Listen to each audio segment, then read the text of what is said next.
Shukrani sana. Kubwa kwanza mshukuru Mwenyezi Mungu kwamba amka salama, tuko vizuri, fanya maandalizi mazuri, tuko tayari kwa mchezo.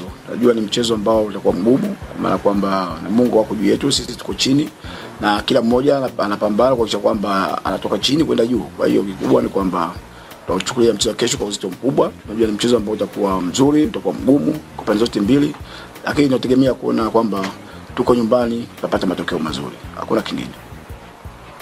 Kama ulivyosema, tumecheza mechi ya mashindano ya mtoano. Bahati nzuri tumeweza kusonga mbele kuingia robo finali, lakini sasa tumerudi kwenye ligi. Ligi ni ligi. Ligi kila mmoja yuko chini, kuna ambao wako kati, wengine wako juu. Kila mmoja anapigana kuhakikisha kwamba anatoka chini kwenda juu kama nilivyosema.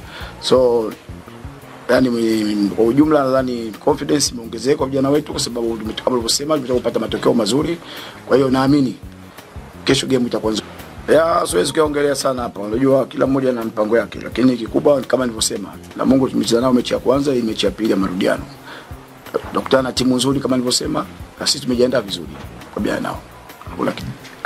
Na kwa timu yetu nadhani tuko vizuri. Ukiacha ambao mmoja wawili majeraha, lakini hapo kwa huyo hayupo, mwingine anachukua nafasi. Kwa hiyo nadhani kwa ujumla timu iko vizuri.